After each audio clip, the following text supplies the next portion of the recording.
कुछ बातें होगी, फिर ब्राह्मी अवस्था प्राप्त, ब्रह्म पद प्राप्त, उस ब्रह्म का जीवलोक से ब्रह्मलोक और से अनंत की यात्रा पर कैसे जाता है मुक्ति मोक्ष प्राप्त करके, ये दो विषय प्रमुख होंगे। जब आद्या पराशक्ति जगदम्बा ने देखा तो यह शून्य शून्य था, संसार नाम का कुछ नहीं था। उसने एक कल्पना किया, एक संकल्प लिया। उनके संकल्प मात्र से एक अंड का निर्माण हुआ। वह अंड ब्रह्म का था, इसलिए उसका नाम ब्रह्मांड दिया गया। उस ब्रह्मांड के दो भाग हुए। एक भाग नीचे भूलोक और दूसरा ऊपर का भाग आकाश आ गया। बीच में स्थान खाली रह गया।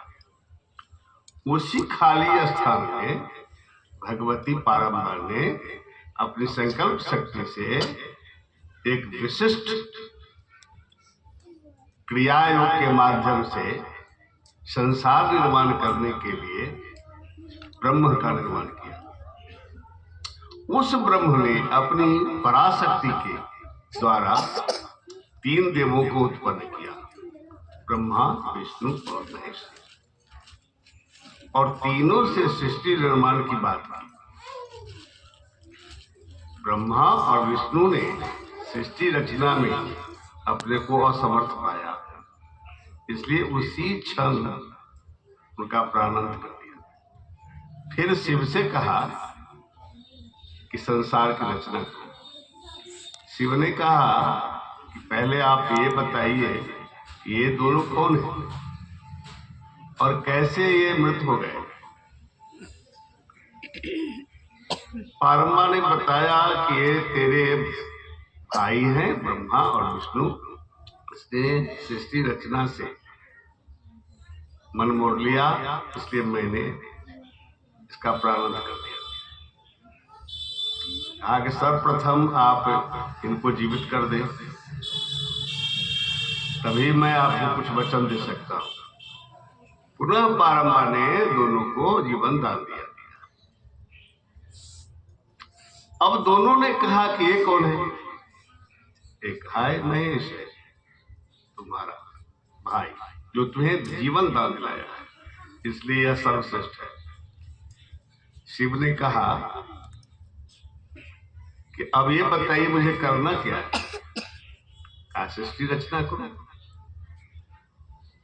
ठीक है, मैं सृष्टि रचना करूंगा, लेकिन कार्य विभाजन योग्यता के आधार पर होता है।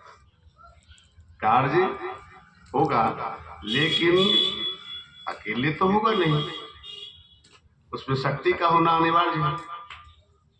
आप शक्ति का निर्माण करें तो ब्रह्मा के लिए ब्रह्माणी ब्राह्मी शक्ति, विष्णु के लिए वैष्णवी शक्ति और शिव के लिए शिवा शक्ति का निर्माण किया। फिर शिव ने ब्रह्मा को आदेश दिया तुम सृष्टि करो। विष्णु को पालन का भार दिया और तीनों भाग सृष्टि, संचालन और संहार तीनों भाग अपने अधीन रखा। उस ब्रह्मा ने अपनी माया शक्ति से संसार की रचना की, जो योग माया है। उसी योग माया से रचित यह संसार है। इसी संसार में जीव आकर के अपना विगत कर्मों के भोग और वर्तमान कर्मों के भोग के आधार पर भविष्य का निर्माण करते हैं या निर्धारण करते हैं। अब यहाँ 84 लाख योनियों की उत्पत्ति हुई, एक कैसे हो गया? उसी ब्राह्मी शक्ति के द्वारा 84 लाख योनियों की उत्पत्ति हुई। क्योंकि वहां जो दिव्य पुरुष का निर्माण हुआ उसमें दोनों शक्तियां थी, प्रकृति भी और तत्व। जो संकल्प में लेते गए वो निर्माण होता चला गया, होता चला गया, होता चला गया। इस प्रकार जीव मंडल का निर्माण हो गया।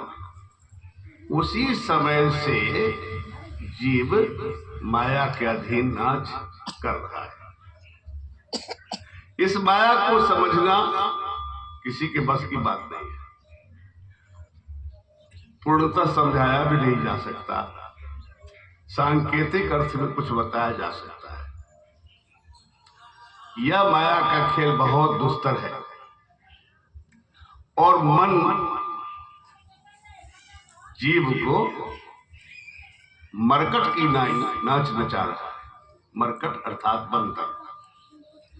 जैसे बंदर पेड़ के इस डाली से छलांग लगाकर उस डाली पर चला जाता, फिर कुछ क्षण के बाद फिर दूसरी डाली पर चला जाता, तीसरी डाली पर चला जाता, एक पेड़ से दूसरे पेड़ पर चला जाता। ऐसे ही मरकट की नाई पर नाच रहा है।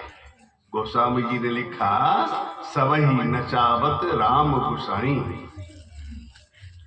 नाचे नर मरकट की नाई। तो मरकट की नाई सभी नाच रहे हैं, कभी मनुष्य, कभी पशु, कभी पक्षी, कभी कीड़े मकोड़े, बनते जा रहे हैं, बनते जा रहे हैं।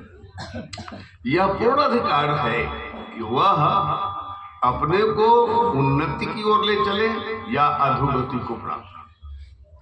मनुष्य के अपने हाथ में।